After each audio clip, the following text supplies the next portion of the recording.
real bootstrappy type shit here. Yeah, man. And I say that and you don't wear shoes. I've had a few comics. It's all the black comics are like, nigga, why your toes out? Like, yeah. How are you, sir? I'm good, man. I didn't realize it was gonna be so long up here. I got off work at like 2:45, ran home, and was like, damn, I gotta eat. So I like shoved cheesecake in my mouth. I like washed my face after teaching. That's and I was the move. like, time to go. Do you live in the Southside? Yeah, dude. I live in Bridgeport, where the White Sox are at. There's that line that I got that white people line. I know. No, I live on like 35th and Halstead, essentially. But it's cool down there. I like it. When I moved up to the city, so I grew up in like the south suburbs of the city. And I went to college at Illinois State. When I was finishing up college, I had to do student teaching to like graduate. And I was student teaching in Blue Island. So I had a friend at the time who lived in Bridgeport, and I was like, hey, like, can I come and like live with you? Like, I know you got an extra room in your house. We've talked about it before. She was like, yeah, for sure. And it was cool. I was living there. Eventually I got like my own place right before the pandemic. But yeah, I love Bridgeport. Like, it's super dope. How old are you? 26.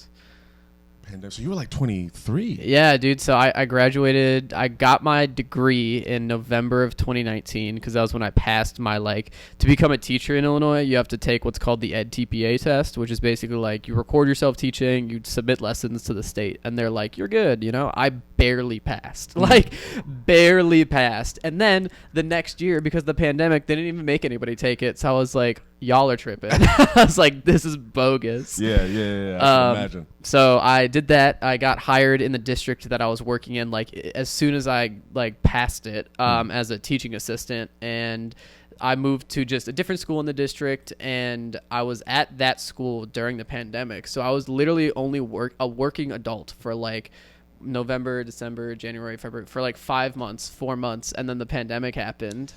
When did you? Oh, that's my mom calling that I'm gonna ignore right now. Hi, Mom. Oh, Jesus. When were you? So you know I'm an interpreter. Yeah. And I worked with kids. Yeah, because it's a couple, or is it it's Spanish, right? Or no, Arabic? What do you know? I forget. Sign language. Sign language. American That's Sign what it Language. is. Yeah. American Sign Language. I remember being in a school, and we heard the inklings of COVID. And I remember the kids were talking shit. They were like, zombies. Yeah. And then the shit got real. Yeah, dude. And that was kind of like our vibe too, because everyone was like, it was so funny. We were walking on, this like arrogant ass teacher was like, he's like, it's just like, oh shoot, what was that, like SARS? He was like, it's just like SARS. We'll be back in 2 days. Dude, it was not 2 days. Yeah. And I was like, also I like think about that dude being so arrogant at the time, because I'm like, yeah, like I remember SARS, but I'm like, I was a kid, you know, like being in it was so different. But it was so funny. There's like this group of friends that I made when I was working at that school that I'm still like pretty close with, but they're all like older dads basically. And we became like the Trank crew. We started a group chat, and when everybody went back, or not quite, but when the pandemic was like slowly lifting, they let teachers essentially go back to school to be like, hey, you have an office space now. Like, no kids are there, so the a chance to like translate or transmit stuff is lower, but stay in your offices. Basically, we were a part of a group of teachers that were like, yeah, like let's work at school so that we could have like some sort of semblance of like normalcy, right? And every day during lunch, we would just go outside and like walk the track and like shoot the shop and like hang out and stuff. And it was super awesome because it was like such a weird sense of like, oh, we're actually just walking around like this high school track in like 10-degree weather right now just to feel something. Yeah, the pandemic and the quarantine, minus all of the death and clear destruction of a lot of people's mental health, straight up, I think was actually a very good.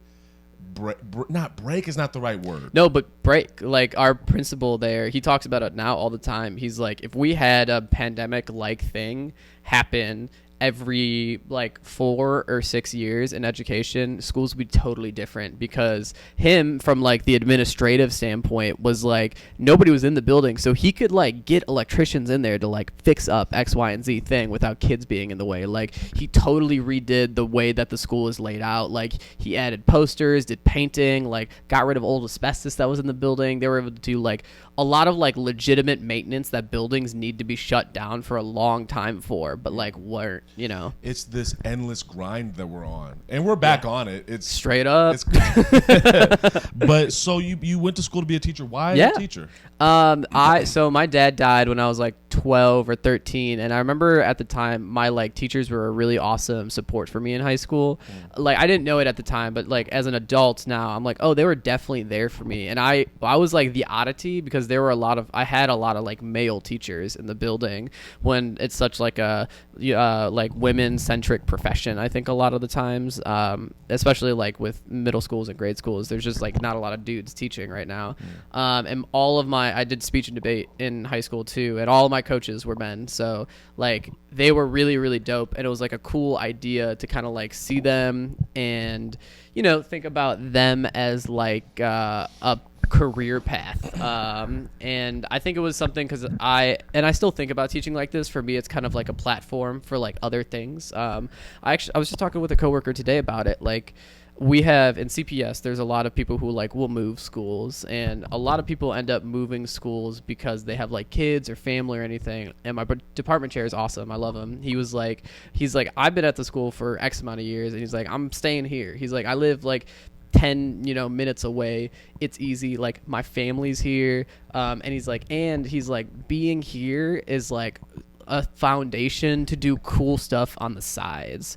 Like he's got cool side hustles where he basically like will travel to other countries and like teach, like it's called International Baccalaureate curriculum, which is like if you're an IB school, the theory is if you go to any IB school in the world, you're learning the same skills. So he goes to other countries and basically teaches like schools how to become one of those. Consistency. Yeah, to teach the consistency. And he's like, dude, I get to travel like all over the world for that. And he's like being here is a foundation for that. And it's the reason that I kind of ended up at the school I'm at now too, is because like it's 20 minutes from my house. Like I don't have to like stay after school and like coach an activity. Like I can just really hang out with the kids during the day and like do my job well and build rapport, and then still like go home at 2:45 and like have a little bit of like an outside life, you know. But I like it a lot. I did it to answer your question. Yeah. I think I became a teacher because it's super like safe and secure. Like always a great fallback plan. Like my license, as long as it's up to date, I could teach anywhere in the state of Illinois. Like I get holidays off. Like, and that's helping with comedy. Like I'm about to do a show in Wisconsin next Thursday, and I'm like, oh man, like I'm gonna be out so late. I'm not gonna go home until like 1:00 in the morning. And then I was like, oh, it's Veterans Day the next day. Like I could just sleep. Yeah. I could just go to sleep and be fine. You know. Yeah. You have such a practical, it's like you're very practical but at ease. Like when I meet people that are very kind of practical, like logical people, you seem logical. You disagree with that? No, I appreciate that. I've never been called logical to my face. Okay, you know how before we were recording you were like, yeah, we've never like hung out. Yeah. The podcast is interesting because I learned so much about a person in one moment. Yeah. And then I make assumptions about them. No, that's awesome. That's life, right? Yeah. But you are logical but chill. Like the people I've grown up with that were I don't think you're hyper logical, but the people I grew up with that were really logical were also like wound up. Everything needed to be exactly just every numbers and facts and figures. Yeah. But you have a chill about you. And you said that your dad passed away when you were 12? Yeah, I was like 12. It was like 2 weeks before my 13th birthday, I think. He had a heart attack. My dad was like a lifelong diabetic, type 2, and he like essentially, I don't want to say like he chose to kill himself because that sounds like really bad. Yeah. But he essentially went to the doctor when he was in his 40s, and the doctor was like, hey man, just like up your insulin dosage, like you're getting older. And my dad was like, I don't want to stick myself with 2 needles a day. So he just kept himself at the same dosage, and then it like just caught up with him. Like he had a heart attack. Did he not take it seriously? No, he took it seriously, but I don't know if it was arrogance or ignorance or what, but he was just kind of like, I don't want to do that for whatever reason. And as a kid, like I didn't put it together as a kid, but like as an adult, we saw the signs, like his teeth started falling out a little bit, like his eyesight was going bad. And I was like, oh, dad's just like getting old, But 50's not. No, he wasn't. He was 46. Damn. Yeah, dude. So, and then left my mom kind of holding the bag. My mom and I have talked about it in the sense of like, he kind of gave up because his whole family like died on him in a very short amount of time. Before he died, like his dad, my grandpa, died, his older brother died, and then his mom died too, and there was nobody else in the family. Like back to back. Like those 3 people died in a span of I think 10 months. Oh my yeah. God. And my grandparents were older, right? Like my grandmother died first. She had leukemia. And she was like a weird godly woman. So she was like, I pray it away. And I'm like, that's not, hey lady. And Yeah. I should have known something was wrong, but I was like 12 or like 11 because she took me to McDonald's one day and I was like, can I get chicken nuggets? Mm-hmm. And she was like, 1 chicken nugget, please. And the woman at the counter was like, I'm sorry, ma'am. Like it's 5, it's 6, 10 or 20. Yeah. And she was like, why can't I get a single chicken nugget? Nickel for 1 chicken nugget? Yeah. Okay. Try to haggle at McDonald's. So she passed, and then my grandfather was just an old drinker and smoker his whole life, but he died when he was like 72. Lived a long life. And then before both of them died, my dad's older brother died. He drank himself to death. My Uncle Rob was also like an awesome uncle. He was like a fun uncle.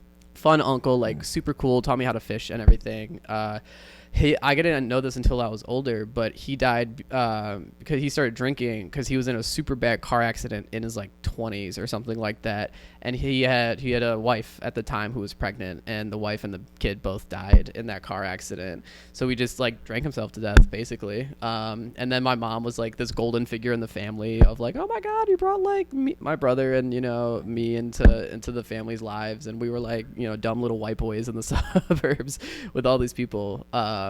My mom and I are kind of like, I think like my dad just kind of like gave up, and he died like right around the recession too. Like both of my parents were realtors at the time. They both got big boy boned from the recession. My mom like went back to work, tried to do like 1,000 things. My dad was like bartending when he died. So yeah, and we were living in Homer Glen, which is very like upscale place because they were realtors. They could afford like a $450,000 home, and then like our cars got repoed. Like we lost like the Lincoln Navigator that we had. That like it was dude, it was straight out the boondocks. Like that's exactly what this car looked like. Yeah. But it was white people. Yeah. Did you guys have TVs in the backseat? Yeah, dude. I remember. That movie Cloverfield that came. Yeah. Dude, I watched Cloverfield on the small back of like one of those TVs. It's pretty baller back in the day. Dude, youngsters that watch, you're not gonna know. Yeah, they're never gonna know, dude. I remember I had the first Xbox when it came out. Like that's wild. I mean, we were big boy balling, and then we were big boy not balling. Yeah. So man, like, I mean, how do you think that affected you? Because you seem so even keel and calm and like pretty even tempered. When I see you on stage, like, you see those comics who have gone through shit. You've clearly gone through shit. Yeah. But you see those comics who have gone through shit, and they bring it to the stage, and you can tell immediately, like, oh, you've been through shit. Yeah. I would have never assumed any of this about you. Yeah, that's so interesting. I think I don't know how else to say. I think I just keep it high and tight. I keep it locked down. Like I don't think I've ever been one of those people to really burden myself with other problems with my own shit, because I'm always like, I'll figure it out. Mm-hmm. I think that's maybe a little bit of like, I saw my mom kind of just like hunker down and figure it out. She raised my brother and I herself while she was like fighting cancer and working 3 jobs and everything. Dude, yeah, dude. It's so funny whenever I like tell my life story, because like my adolescence was just like very cuckoo, like crazy. Like as a child, everything was awesome. Everyone died. My mom was fighting cancer during that period. We were big boy broke. I was going through high school, but I was still like I don't know, essentially like shucking and jiving my way into like going to college, and I got to college eventually, and it was like dope. And I think what it turned into was I'm just like, I'm logical in the sense of like I'm the oldest, so I was always just like, I was like locked in all of the time. I'm like, I always got to do these things correctly, because like I think I've always just had some sort of responsibility. So I'm like, I actually told my therapist the other day, I was like, I've never gotten the I gotta like go on a bender. You know what I mean? Like I've never gone on a bender because I'm like I got stuff to do. You know what I mean? I got like I got plans. Like your boy's got to wake up in the morning. You know, like people joke or like teachers drink so much. I'm like, dude, I don't drink like at all. Like, I mean, I'll have a drink here and there, but I'm like, there are some people who drink like every single day. Like after like they're like, oh, these kids are terrible, and I'm like, hey man, once you recognize that like they don't have a brain, they're not fully developed. The kids are easy. I think life becomes easier to handle. And I don't know. Like I think I just faced enough things in my life where I'm like, nothing happened to me. You know, like everything happened around me. So I was always kind of like, sucks. I guess I won't do that, or that. Straight up, yeah. Okay. Especially, I think during high school too. My outlet was like I did speech, you know, which I think in other states they call it like forensics, which is ironic because that's like dusting bones and stuff, and they're like, we do forensics. I picture CSI when you say forensics. Right, everybody does. I don't know why they call it that because they're stupid. But they like. Speech was awesome. It was an outlet, you know what I mean? I think I found an outlet because I was not a sporty guy. Like I did the plays, and speech is like essentially just competitive speaking and acting. And I kind of, I don't know, crushed it in that sense. I have assumptions about you. Yeah, let's find out. I have a few questions and I will state my assumptions. And if I was wrong, I will let you know. Let's find out. Okay. So first, so you okay. Let's do a quick recap. Hold on, let me do this. You know how in like Dragon Ball Z, they're like, last time. Last time on Dragon Ball Z. Here is my recap of your life. I can't wait. Okay, so David Donnick is a child, a young whippersnapper living in a nice area in the south suburbs of Chicago or Illinois? Yeah, no, Chicago. Okay. Palos Heights is pretty nice. We started, my grandparents lived in like the very nice side of Palos Heights, and then as you get closer to the Dan Ryan, it kind of like disintegrates into like what is like Allsip and Crestwood and everything. And we lived in unincorporated Palos, which is like low key, it's kind of like the Gaza of the suburbs because that's a bad joke, but in the sense of nobody recognizes it, and there's not a lot of things we get. Like we get like Crestwood water, but it's then like in its own little. Yeah, it's like a subdivision of the town essentially. Yeah. So you're coming up and you're living good. Things are good. Yeah, and around 11, 12. People start dying. Everyone dies. Yeah. Everyone dies. Mom gets cancer. For sure. Lose the house. Lose the navigator. Yeah, dude. Lose the navigator. Lose the navigator. Then you push through all of that. You go through high school. Your outlet is speech. Yeah. Which you seem to have a knack for. Yeah. You decide you want to go to be a teacher, which was inspired by those male teachers growing up because your dad passed away. Yeah. And so you become a teacher, and then COVID happens. Yeah. Now, at what point in all of that did you decide I want to be a stand-up comedian? Right when I moved to the city. As soon as I moved to I got a scholarship to do speech in college. That was part of the reason I went to Illinois State. I was at Illinois State, and as a part of speech, think of it like track and field. There's like a lot of different individual events, like working together to earn team points. All of the events that I did were like funnier events in high school. So I did a thing called like humorous interpretation where you like memorize a script and then you like act it out in a funny way. Did original comedy, which is like you write your own like essentially SNL sketch, but then you're all the characters. I ended up going and like competing at state in a event called special occasion speaking, which is you write an 8-minute persuasive speech and then you support your arguments with humor essentially. And it was awesome. Like I had really, really great coaches who showed me how to be funny because they saw that I was already funny, but they were like, you have something, like we need to stretch and pull it and mold it into something like cool, which was awesome. You said right when you moved to the city. Yeah, as soon as that was 2019. 2019. Yeah. Okay. So as soon as I moved to the city in the summer of 2019, because I was student teaching up here. So I finished all my classes in January or in May of 2019. I finished all my classes at Illinois State. As soon as May happened, I moved to the city, and then that summer was when I started doing mics for the first time because when I was in college, I had talked to like my teammates and I was like, hey, like, we all do this funny event together. Like, we should try to go to like a comedy open mic and try comedy, you know? And everyone was like, yeah, it's a good idea. And then like nobody did it. And I was like, y'all tripping. I hate it here. And finally I got up to the city. It was in between me starting student teaching and after finishing classes. I had literally nothing going on. I moved up here in a car that had a broken gas tank on it, so I couldn't fill it up more than halfway. And eventually my mom was seeing this guy at the time and he bought me a car. That's a whole other story. But I had this car finally and I was like, oh yeah, I could like get around. I could drive for Lyft this summer. So I was driving for Lyft and I was going to open mics like for essentially 3 months, and just figuring it out. And then I started student teaching and that was like a kick in the face. Like, my kids were awesome, but I had no idea what I was doing. Like, because my program didn't prepare me to be a teacher. My degree is in communication education, but it emphasized the communication part before the ed part. I barely passed my ed TPA because it was me just figuring it out and being like, oh my God. And then while I was student teaching, I was like working all day at a high school, getting off, going home, eating, maybe working out, driving for Lyft, and then going to comedy, and then doing all again for like a month and a half, basically. And I remember like the first mic I went to when I was here at the city was at like the Blarney Stone in Chicago, on the north side. And I was a room full of dudes, and I died. It was awful.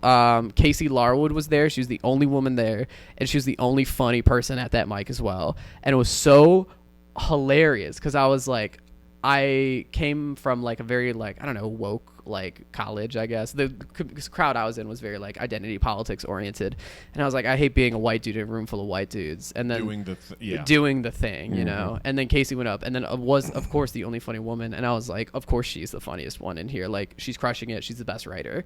I was like, F this. I kept going to mics, and I remember there was one night I went to like 4 mics in a row, and I had ate crap at all of them, and then I was like, F this. I was like, I know, I had my set list. I was like, I know I'm funny. I know for a fact I'm funny. I just need to find somewhere. I went to Bartenders, and because I saw it online and it was right where I was living. I said, I'm in.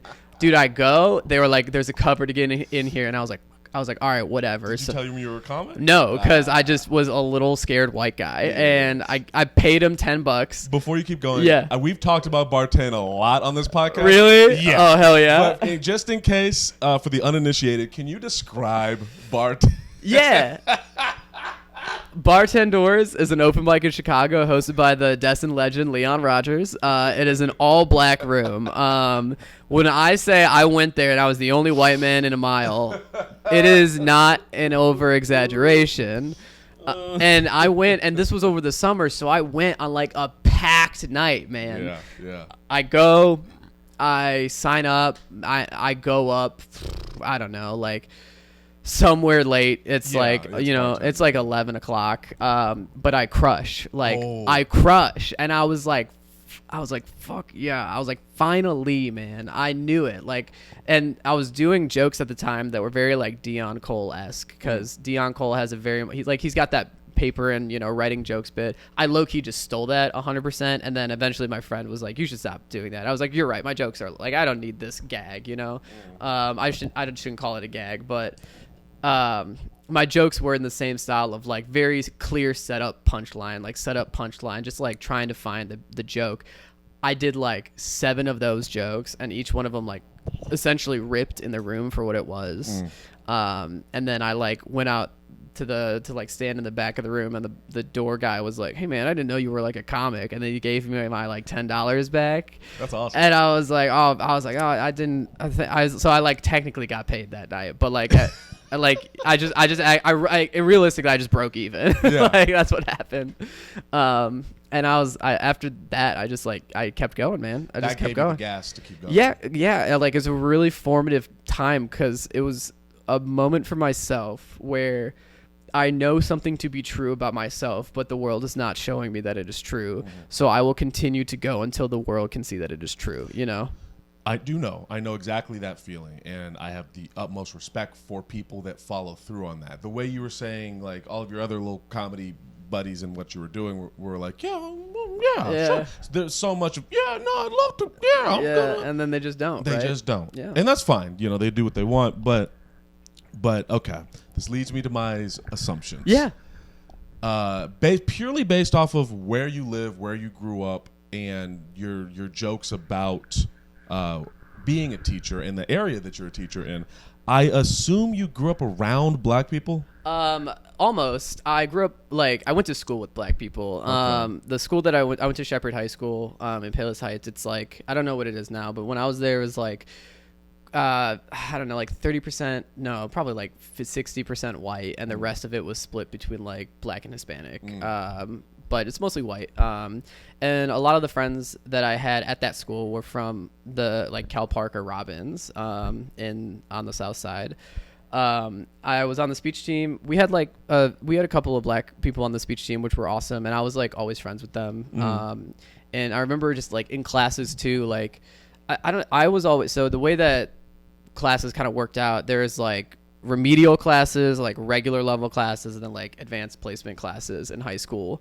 My freshman year, because I moved into the school, I was in like regular level classes for it. And because the school system is still like segregated a lot of like black students were in the regular remedial classes. There were just like not a lot of kids in AP classes. And that has like a whole, history to it. Yeah. Yeah. So I just like was hanging around with like black people a lot. And I also growing up had when my dad died, my mom and my brother and I moved into our grandparents' house at the time. We ended up moving out of there for like a various amount of reasons, but there was a guy living there. His name was John Cannon, and he has since passed. He had an aneurysm a year or two ago, but everyone around you dies, dude. I freaking know, man. It's bonkers. Yeah. But he was also like an amazing father figure to me. And he was a white guy, but was a very much like the blackest white guy that you know, because he worked in Chicago public schools at an alternative high school, helping kids try to get their GEDs who were, 18, 19, 20, 21. And growing up with him around was really funny because he was the one who introduced me to hot Cheetos, and there were a couple times he brought me to school with him, and I would just see these kids, and interact with them and get to know them. And I know people will say that I've heard a lot of people say I'm the blackest white guy that they know, and it's I appreciate it, but at the same time, I know I'm white. You know what I mean? I have a comment on that. Yeah. And that is you are very secure in yourself. Yeah. I think that is the de facto difference to me between Southside comedy and Northside comedy. Not the de facto difference. The thing I keep hearing and I keep saying is if you're doing comedy in the South Side, they want energy. If you're doing comedy in the North Side, they want bars. And but that energy, you can spit bars, you can be a great writer and have no personality or no perspective, but just be really good at writing. You can do that. Yeah. And in the South Side and the West Side, you have to be you. You gotta have an energy. Yeah, you need an energy. You gotta honestly, you just gotta you gotta vibe. You know what I mean? And I think it's funny. I really think with all of the kind of adversity that I've been through, I mean, when you're a rich white person in the suburbs, and then everything is ripped from you, and you become literally the child of a mom making $10,000 a year. We got excited when she would roll up with food pantry stuff, that cinnamon swirl bread from the food pantry. We would get off-brand Pop-Tarts that weren't even Aldi brand. They were Dollar Tree Pop-Tarts. I all of that stuff. I grew up with, and it's so funny because sometimes there's a very clear black culture in America, right? And I think a lot of that black culture too is also just the recognition of growing up without a lot, right? And I was thrust into a situation at a very young age where I just grew up without a lot, and I kind of I don't know, a lot of people I've related to have that similar experience. And two, when I was like in high school and like growing up, like, dude, I was like, most of the people that I was interacted with, or like when I would go with my mom to the food pantry, like most of the people there were black. You know what I mean? Like, it's just where we were. We're on the south side of Chicago, needing food. You know, like a lot of other people in this gentrified ass city, right? So it was kind of just a weird mix of circumstances. And I mean, this is gonna sound like a dumb comment, but I like loved the Boondocks growing up too. This is like as an aside, like I loved the Boondocks. And I remember when I got to college, this black woman on the speech team with me, she also loved the Boondocks, and I was like, girl, you're like the first person on this like PWI speech team that I could talk to the Boondocks with. Yeah. And we were at a tournament one time. Oh, it's so funny. It was so like embarrassing at the time, but now I just laugh at it because we were like at this tournament, our team was hosting, so we were like doing all the like administrative stuff in a room, and someone was like, oh, put on, like, we have a projector, someone put on something. I was like, oh, I got it, dude. I put on the episode of Boondocks where Tom's wife is like getting stolen by Usher, and there's the whole scene where pimp named Slipback is like, hit the bitch, Tom. Me and this girl are like losing our mind, and everybody on this folk speech team is like, I can't believe you're laughing at women getting hit. And I'm like, are you kidding me? Are you kidding me that this pimp with a goofy voice is telling this man to hit a woman? Yeah. It was so funny. Yeah. Oh God. There's a when you talk about the pandering of that type of group of people. Yeah. The frustrating thing is they don't realize that the people they're pandering, with black people, the people they're pandering to fucking hate them. Yeah. They don't seem to realize that. And if very curious, what do you think you would be like if the deaths and the money and all of that stuff didn't happen? If you stayed in money, what do you think you'd be like? Dude, I think I'd be way worse. Because I'm like... I mean, you say I'm secure. I think I'm pretty arrogant as is, or maybe confident. You come off confident. Yeah, and I think that confident is undercut with like a humility because of everything that I faced. So I just don't think I would have that like humility. Like I think I would figure it out eventually, but something would happen. Yeah, like I truly don't know. Because I've like it's kind of that inside out perspective of like you don't see yourself as having like a problem. You know what I mean? Or like of having an issue with who you are, the things that you faced. You just kind of like you do it. I think my life would be easier in the sense of like I'd probably have more energy to like think creatively, you know, like I teach full time, right? Like I got to take care of my moms, my brother sometimes. Like it's just a lot of, I don't know, kind of mental energy in a lot of places, right? Yeah, it's so you know what it is? It's the privilege of having time. Because I've talked with other comics about this. I'm sure you get the vibe of like you meet comics who come from very affluent families, and you're like, oh, you have the privilege of time. Not even like beyond skin privilege, like beyond wealth, like you have the privilege of not having to take care of anybody. And that is in and of itself probably like one of the greatest privileges that you could have, because you are truly laser focused on what you are doing and yourself, right? Time. Yeah. That time is quarantine. Like I don't know about for you and what your experience was on the details of it, but for me I was go pre-quarantine my whole life, you know. Same. Yeah. And when everything stopped, and even when the shutdown happened, I don't know about you, but I still had the momentum, and I had to slow it down. I was like, no, we're gonna be done in 2 weeks. Just keep going. Yeah. And then eventually we realized like, oh, we don't know what's happening. Chill out. Yep. And when that happened, and when I slowed down, and I feel like I was so happy and calm, and I was like, oh, humans aren't supposed to fucking work. Go all the time. That's what you're supposed to do. We're at 17. Do you want to restart it? Yeah. Thank you for noticing. No, but this like idea of go, it's not good for you. No, man, it's not. And when you take a second, I took a second, and I was like, fuck. If it wasn't for the quarantine, I would have never realized I'd been wasting time. Yeah. Putting time and so much in work. Obviously, you got to work, whatever, but to never take a second and be like, let me let me breathe, right? Yeah. I feel that. Well, I think my version of that was, when I was in college, I was on the speech team. I was going to classes. I was working part-time at a jewelry store. Like I was doing a lot, man. And that a lot continued as soon as I moved up to the city and was student teaching and going bananas. So for me, the getting the job that I did in the district that I was working, and then the pandemic immediately happening, was like oh shoot, like let me just vibe for a little bit. During that time too, my mom, when my brother graduated high school, she took a second chance on love, moved out to South Carolina with this dude. Didn't work out. He was like super abusive. She ended up moving back home with me, so she like lives with me now, and lives in between my brother. Is she gonna watch this? Yeah, I don't know. Maybe she YouTube's hard for her. Gotcha. So I have everything like set up on like a one push button on her laptop. Gotcha. She couldn't log into Hulu the other day, and she was like, "Can you?" And I was like, "Yeah." I was like, "Yeah, I'll do it, Mom. It's okay." But she's, older, man. She's like 57 this year. Yeah, her birthday was in September. So she's lived a hard life. She took care of all those people who were dying, right? Yeah. She fought cancer. So when she kind of took the second chance on love, she tried really hard to make it work. And he was just not a good dude, and she left like everything that she had here to like, chase this dream, which is like admirable, right? And then also things don't work out. So I'm like, I guess you're living with me now, Mom. Yeah. Like, what up, Susan? in the cut, Dude, that's very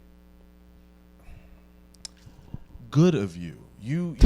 I like, you're gonna get weird about it because I'm gonna give you compliments. No, now. Yeah, that's but okay. Yeah, look down, look away. Don't look me in the eye while I give you this.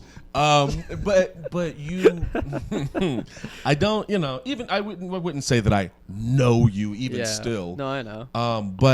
But the vibe I always got from you at the mics, which, speaking of which, I wrote this down. When we first met, I want to talk about that. Yeah. But before I do, your vibe at the mic was always very chill. The stuff you talked about, which I also want to get into, was, I thought, an angle that I don't normally see. And it was an angle that wasn't pretentious or condescending, which was, thank Christ, the case. I would have hated you if it was. No offense. Because we'll talk about it. But I know, yeah.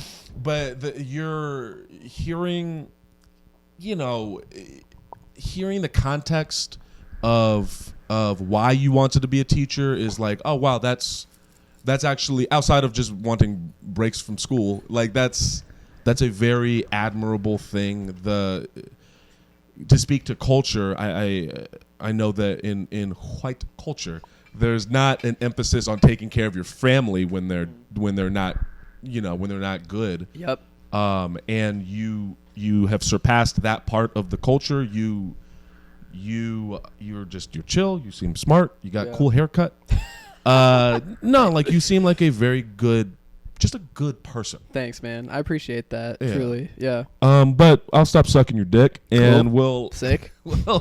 Okay. So where we met, I'm pretty sure we met at Taylor Street. Yeah, Taylor Street or 10 Doors. Like, it was one of the two. Because you actually, you know what? I remember you the first time. It was 10 Doors because Jesus Christ. Because you went up there, and like, I mean, me being from like the South Side, I'm like, this is not a black man from the South Side of Chicago. Yeah. And just 100% got that vibe. And it was so funny because I was like, man, they hate this man. I'm like, they're not gonna say it out loud, but they think he's a race traitor. It's Duke. I'm gonna talk a little bit about that because it is.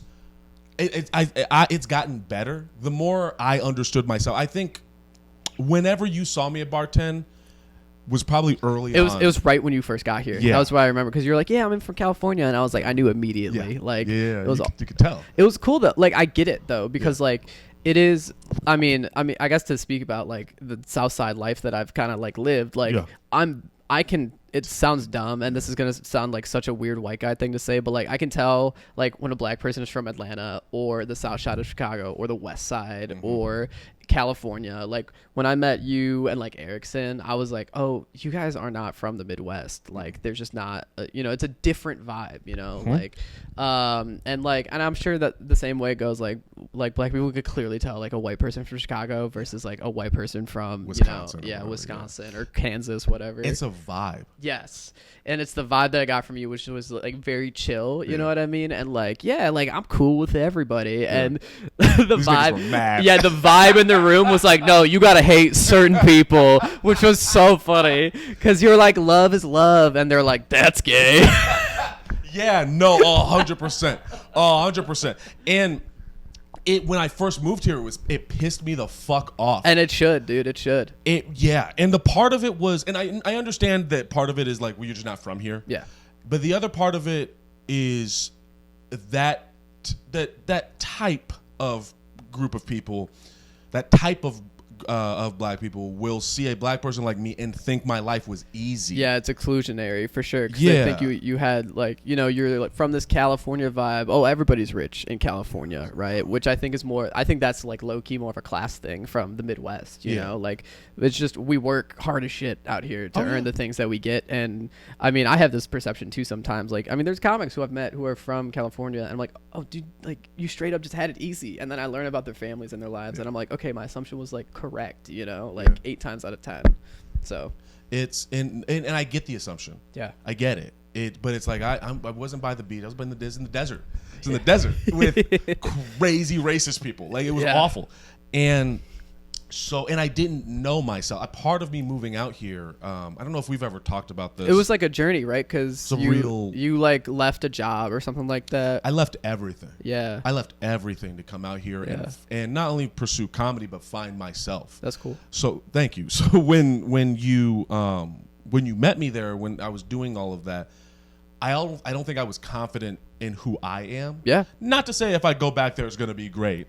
No, but I understand. Yeah. Like it's the identity of it all. Mm-hmm. You came out here to search kind of for yourself, which I'm envious of. Like I almost kind of wish I had like the freedom or like the lack of responsibility to kind of just like go mess around and find out. You know what I mean? And it's funny. Like maybe I'm still kind of like waiting for that. Maybe I've figured out who I am. Like I don't know. You know, you're 26. I'm 32. You got time. There's difference. Yeah. I left at 30. That's fair. That's super fair. Yeah. But and I left during one of the craziest times in the world, and I had nothing anyway. Yeah, that's true. So you kind of had like a little bit of like it's a platform when you don't have a platform type thing. Yeah, it was and so when I was there at the time, I felt that judgment, and it pissed me the fuck off. But now, in my comfort of myself, I'm like, all right, well, you don't have to like me. I got friends. I'm good. Yeah. Like, I know what I'm doing. I know how to do this. That's how you got to be. Yeah. But yeah, so it was, I remember you from Taylor Street, though. Yeah. So we probably didn't talk at Bar. No, that's fine. Tell me about it. I don't remember any particular conversation. I don't even remember the moment I met you. I just remember Taylor Street. I was there every Monday. I remember you were there. And I remember just in that long-ass hallway of a bar, getting up and just seeing you and listening to you talk about being a teacher and the black kids. And I think what stuck with me was that you weren't pandering or condescending, which will lead us into that. Yeah. So you work in the Southside and you work with black children. Yeah. Yeah. What can you? Actually, before I ask, I was a sub when I first moved out here. Yeah, and I remember that because you were like, I'm like an ASL interpreter, and I was like, oh, you're in a school, and you're like, yeah, and I was like, yeah. Well, I started when the first year I was out here, I was doing substitute teaching. Cool. So I'd taken a break off of sign language, and I went to some of those like South. I went to a school in the Wild Hundreds. Yeah, that's where I teach, in the Wild Hundreds. Fuck, yeah, man. It was. And part of it, I'm a sub, so they're going to not respect me regardless. Yeah. But it was crazy. Yeah. You're in it. Please tell me about it. I mean, it's a lot. So I've had a little bit of both experiences. So 111th is so that's the street I use because I think it's a great dividing line to literally showcase the spectrum of what you get in the education system in the Chicago area. So I teach at a school on that line. I used to work at a school on the 111th line that is in the suburbs technically, so it's outside of CPS. That school was where I was a teaching assistant, and it's a great school. Like, I'm still friends with everybody who I worked with there, and I still talk to them. The demographics of that, because it's the suburbs and has way different boundaries, is like they have a lot of refugees now, so it's like a quarter Arab, quarter black, quarter Hispanic, quarter white. Super mixed, awesome school, crushing it. move slightly to the east. There is another school on 111th in CPS, but it's a selective enrollment school. Predominantly black, but the students are like still pretty mixed for the most part. I'd say it's like maybe like 60 black, 40 white-ish. Then you get to the school that I'm at now, even further east than you were there, and it's all black. We have 2 or 3 Venezuelan migrants now because of the crisis. 2 white kids. One is weird. The other is just a girl figuring it out. Go even further east. Now you are in like Roseland, basically. And then further east than that, then you're getting into like East Chicago. And it's funny because like when I first got there, like I was like, this is actually insane. And then I really had to... I got to the bottom of like what it is, and for me, so much of the kids there is like our kids are like kind of ghetto fabulous in a sense. They front like they're like, oh, I'm BD just this, GD that. Not a lot of kids at the school are like that. Maybe 3% of them are. A lot of these kids had parents who went to college and then they mess around and then get D's in English, you know. But they are in that like Southside mentality, and that like Southside vibe. And a lot of these kids too is just like it's behavior that is like not conducive to a classroom setting because either they have like ADHD, they're behind, like their frontal lobes aren't developing. At the end of the day, kids are going to be kids. But there is a certain level of development that you get with like, so I have a freshman, right? With the freshman in high school that you should have, right? A lot of freshmen in high school should be able to like sit down for like a 45-ish minute period. And a lot of the kids I have like don't, you know? And there's a lot of kids who like, whose parents like smoked when they were a kid. So they're like super small, right? There's kids there who like grew up in like polluted communities. So literally as they were like developing as a child, they just didn't get enough oxygen to their brain. So now they have impulse control issues, right? Or mood management issues. And it's like all things that are like super sensitive to brain development as a kid that they were exposed to, just the population writ large that I service. And I like really remind myself of that when people are like, it's the Wild West out there, it's crazy, it's boo-foo bananas, which like it is, but like it is because the south side of Chicago has been destroyed, you know, by like racism and gentrification, all of these things. So when I'm there, I'm really just like, I'm cool, I'm collected, I'm funny, I goof around with kids, I'll mess around because I'm young, and I make a difference on the margins where I can. You know, it's the small conversations of like, I believe in you, you need to get your shit together, kid. And they're like, oh, like I didn't realize someone would just talk to me like that. Calling a kid goofy, you know, calling a kid head ass. Like they're like, we've never had an adult, let alone a white man, say this to us, and they're like shocked, right? Yeah. But they're with me at the end of the day. And I think one of my great maybe strengths is I'm a really good mimic. So like I can mimic the crap out of these kids, and like maybe it's racist that like a white guy is acting like a black kid, but also they're right in front of me. So it's less of like a black white thing and more of a, hey Keontae, you always touch your face like this, stop. You know, and then I'll do it and they freak out, right? And I think I talk like they do a lot of the times too, because it's like, it's just how they hear me. You know what I mean? Build rapport. You build rapport. And, you know, some other coworkers of mine have been, who don't work there anymore, were upset because they think I use like a black accent with the kids. And I'm like, you wouldn't be saying that if I was at a white school, but saying like turn, lit, get out, you know, like on God, you know? It's because these kids are black that you think I'm stealing like a culture. Actually, this isn't a question. This is a statement. Yeah. Do you remember earlier when I said that you were logical but not like a sociopath? Basically? Yeah. That the way you described your understanding of these students and why they're doing what they're doing, I think was a perfect example of that, where there was a lot of logic that you just brought down, but you added. There's a little bit about me for some context of this. I come from incredibly racist neighborhood area. Absolutely. I mean, because you were in Orange County, right? No. Oh, I'm so glad I wasn't in Orange County. No, I was in the IE. I was in Riverside, San Bernardino, Moreno Valley. Oh, okay. And the area I grew up in, people would use logic in the most evil way possible. Yeah. The best, it's a straw man thing. It's really obvious, especially as an adult. But as a kid, I would hear things like BET, Black Entertainment Television, is racist. Why isn't there white entertainment television? Right. And when you're 10 or 11, how do you explain to an adult like, well, because there's, how do you do that, right? Yeah.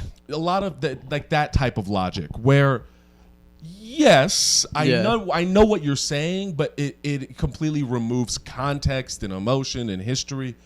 What you did in describing these kids was you used logic with empathy. It's the word empathy. There's a sense of empathy to it, and I think those are the types of teachers that are needed. So I think your goal of becoming a teacher, I think, is very successful from what I hear. Thank you. Are you ready for my last question? Yeah, let's do it. Okay. I mean, I got all day, bro. It's a Friday, so. All right. Okay. This is my favorite one. All right. Okay. So, let's pretend the camera's you 5 years from now. Yeah. If you could say whatever you want to yourself 5 years from now, what would you say? Oh, fuck. You got time. Yeah. I think in the future you're probably going to be hopefully a lot better off than you are now. You might have more responsibility. You might be beholden to certain things. But don't forget that the reason you started doing comedy was to make people laugh. Don't forget that. Because this year that you're recording this, your goal for the year was just to perform at Zanies, and you made it by like a razor's edge. You're doing 2 shows at Zanies in December. Yes, they're on the roast battle, but they're shows nonetheless. Like, if you just hunker down and like put the time in, show face where you can, you'll be fine. Just keep going. Let's take this picture. Yeah.